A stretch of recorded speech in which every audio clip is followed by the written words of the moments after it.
Hello, my name is Damian Pelliccioni, aka your gay media guru. I want to welcome my fabulous live online audience to this week's edition of Boys in Tech, the internet's only weekly talk show devoted to discussing the gay side of what's trending on the web. In this week's edition of Gays, Gadgets, and Gizmos, we found some great new products to help optimize your computer's performance, create a keyboard out of anything, and help you navigate your Facebook news. Facebook recently launched a new app to help you explore and share stories from friends in a world in an immersive designs and full-screen distraction-free layouts. Paper includes your Facebook news feed, sections about your favorite topics. Customize your paper with sections about your favorite themes and interests. Tilt the screen to explore vivid, high-resolution photos and see details up close. Use simple, natural movements to thumb through paper uninterrupted. Craft your own stories and see exactly what your posts will look like before you share them. Paper brings the world of Facebook news in an easy-to-read format that has never been seen before. The Paper app is free and available on iTunes and Android. Are you constantly running out of memory on your MacBook? Hate having to carry around a big, bulky external hard drive? Well, this next product solves those problems in a very small, hidden way. The Nifty Mini Drive is our solution. It's a simple-to-use, non-destructive, and lets you add up to 128 gigabytes of extra storage space. It also weighs next to nothing, fits snugly in your MacBook's SD card slot, and is pretty much invisible once plugged in. No software needed, just stick it in your Mac. The Nifty Mini Drive integrates with your MacBook's native time machine, setting up daily backups for your critical files in just seconds, and it will automatically run while your Nifty Mini Drive is present. The Nifty Mini Drive is water and shockproof, unlike your MacBook. If the worst happens, you'll still have all your important files at hand. The Nifty Mini Drive is on sale now for only $34 on touchofmodern.com. This next device is my favorite in this week's edition of Gays, Gadgets, and Gizmos. It allows you to instantly create a workstation keyboard out of any hard surface for any USB computing device. Epic, the laser projection Bluetooth virtual keyboard, projects a fixed keyboard pattern onto any flat and opaque surface in a safe form of a laser. Typing is almost effortless. Added mouse features track your natural movements and may reduce stress on your hands. Use common mouse features with Windows and Mac OS X devices. Scroll up, zoom in, out, or click left, click right, forward or back, anything. Device drivers are a thing of the past. Epic works with any virtual Bluetooth-enabled device through simplified pairing, and Epic comes in 7 nifty different colors and is available on Cellulon.com for only $149.99. My guest today is responsible for creating 2 of the hottest TV shows currently burning up the airwaves. In 2003, he sold his first TV script to CBS Television that became the hit series Criminal Minds. In 2009, he began talks with MTV about a reboot of the Michael J. Fox 80s film Teen Wolf. Today, not only has the series Teen Wolf become one of MTV's flagship shows, but it also claims one of the largest and most dedicated TV show fan bases. Please welcome to the show, Jeff Davis. Thank you. Thank you so much for being here, Jeff. I know you've got a crazy busy schedule, and you're going to go to the studio after this. But this is such a treat. I mean, we've got fangirls all over the world watching you right now. You know, it seems in many ways a lot of today's shows include more and more gay representation. Teen Wolf has done this right from the beginning. You know, was it always your intention to prominently include gay characters and gay-themed storylines? Or was this like something that developed through the writing process?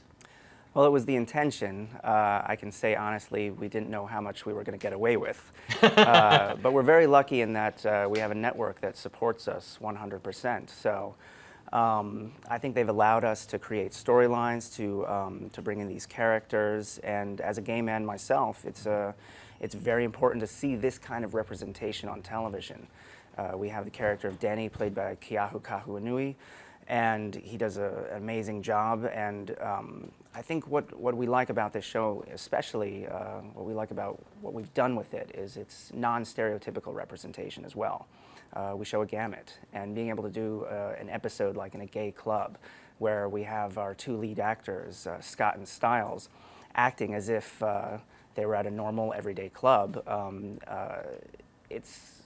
It's a joy to be able to do that. Yeah, it's almost like they're not, and I saw the episode, it's like they're completely not phased. Yeah. It's like a normal thing, like just going to a Hollywood nightclub for them. And I love that, and I personally, I appreciate that, because I think that breaking that stereotype, and especially within the demographic of the show, is super important, because it's like, you know, it's a lot of tweens, obviously, that watch the show, that's MTV's fan base. But it's really interesting because they're not fazed by it, like our generation is, you know? Yeah, exactly. And it's a privilege to be in this position where I can tell stories like that. That's amazing. I mean, one of the ways that Teen Wolf clearly distinguishes itself from, you know, other paranormal like teen shows and films like, you know, The Vampire Diaries and Twilight, is that it focuses on friendship as opposed to like romance. This is seen most clearly in the show's definition of the pack. In what other ways would you say that the show has set itself apart from these other supernatural themed programs? Well, we are very proud of the fact that our show is inclusive and does create a pack, and I would say show people that friendship is one of the most important things in teenage life. But I would also say that we have a sense of humor. Definitely. It's not often that teen shows, which can border on the melodramatic or soap opera, have a sense of humor. And I love that about our show. I love that we can laugh and we can have a sense of humor about ourselves. That's awesome. Yeah, it is. I mean, it's got that slight, there's some really great scenes where I'm just like laughing out loud, and then other ones where I'm like a thriller, like I'm on the edge of my seat, like what's gonna happen? Oh my God. Yeah. You know, like you really kind of, you juxtapose both of those genres really well. You know, the series, obviously, and I'm sure you get this a lot, reminds me in a lot of ways of Buffy the Vampire Slayer. You know, both shows are based on classic teen movies from another generation, and yet both completely reinvented the material into something fresh and new. What was it about this old franchise that drew you to the material, and did you always intend on going in such a novel direction with the show? I'd have to say I'm pretty surprised where the show has gone. Yeah, because it's like nothing like the movie. You know? Yeah, I mean, this season we have basically demonic ninjas with black swords, and it's gotten crazy. I think I like to say that once we introduced a walking lizard man in season 2, we didn't exactly jump the shark, we ate the shark. Yeah. But it was a chance to do a sort of comic book, thriller, horror, romance, a series that cross genres, actually.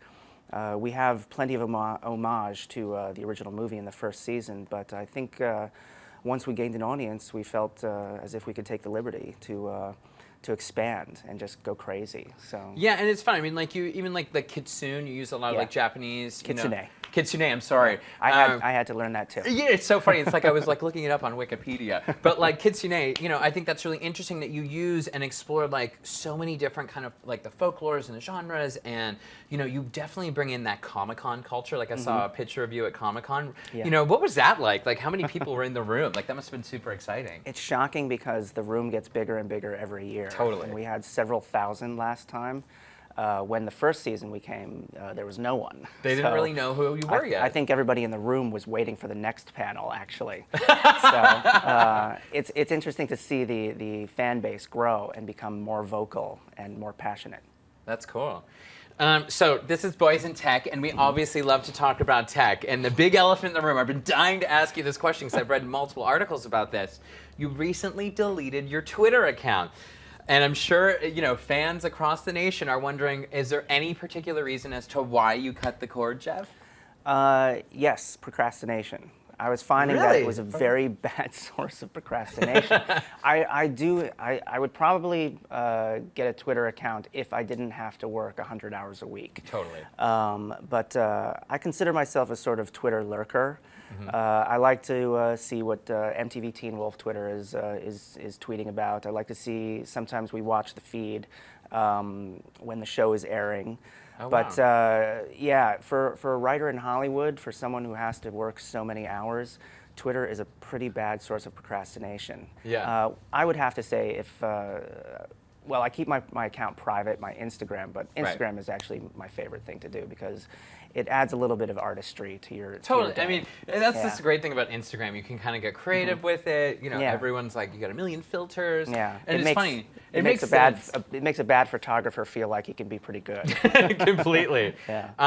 And also, you know, we were talking before the show. You used to work in IT. I did. So, like, you have this tech background. How did you make that transition into television, and what was that like working in IT? IT was great for a while. I was a Mac guy, and I love Apple. I'm one of the Apple fanatics. I'm a first what do they call it? First adapter or Oh, yeah. Yeah, early adapters. early adapters? Yeah. Yes. Early adopter. Adopters, Yeah. yes. Early adopters, yes. So I'll buy anything Apple product, and it's interesting because I was a IT guy at an agency, and I would write during my lunch hour. I would write when all the computers were up and running. So that was part of the way into. That was my day job for a very long time. That's so But cool. I was very happy to give it up. You're like, now you have the coolest job in Hollywood. Yes. And let's go back to the show. Are there any of the characters based on people that you know? And do you have a favorite character or one that you identify most with? I have a love of all the characters because they're sort of like all my children. But there are certain ones that are fun to write. Stiles is fun for the humor. Peter is very fun for his dark humor and sarcasm. But I do have there's a very special place in my heart for Scott, who is my Peter Parker, essentially. So wow. I would say he's probably closest to my heart because he is the hero of the story. He is the teen wolf, and he's so beautifully, brilliantly played by Tyler Posey. Yeah, great job. I mean, right from Yeah. the beginning of the show. Great casting. Now we're going to take it back to tech. We're going to go to our Twitter feed. We have a question coming in from Courtney Martelli. She asks, is there going to be another season, and can I be in it? There's your fangirl. We are currently shooting season 4, so yes, there will be another season. We don't know about season 5 yet, but if the ratings keep going up like they do, I think it's pretty much guaranteed. And anyone can be on the show so long as they have an agent and they're a good actor. And they're a good actor. Yes, we only Send cast me your good actors. headshot. Yeah, so there you go. Courtney, you can send your headshot to Jeff. Or send it to the show. Send it to Boys in Tech, and we'll get it to Jeff. There you go. Congratulations on the show. And where can we find you on the web? And what's up next for you as a writer? On the web, I am best reached at the MTV Teen Wolf Twitter, or I go through my social guide there. Cool. Or our Tumblr, which is Never Love a Wild Thing. Yeah, it's a great site. I love Yeah, that. they do an amazing job with it, he and his team. And next for me is just, so far it's more and more Teen Wolf. More Teen Wolf. But we'll see in the future. I love TV, so I'll probably stick with TV for a while. There's just such a good, so much good television on right now. I think Yeah. we're really in a golden age. So, but for now, it's all Teen Wolf all the time. That's hashtag all Teen Wolf all the time. There we go. We're starting it out. Watch it on MTV on Monday nights. Jeff, thank you so much for being here. Thank you. It's a pleasure having you on the show. Thanks so much for watching this week's show. We hope you enjoyed it. I want to thank my live online audience. Thank you to Courtney for asking that question. Don't forget to share us on Facebook and Twitter. And you can follow me at Damien Media or at Boys in Tech.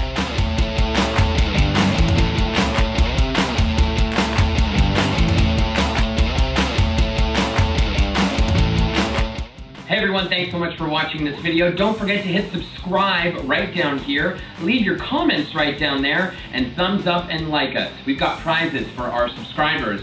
So stay tuned, we've got more in store for you here on youtube.com/boysintech.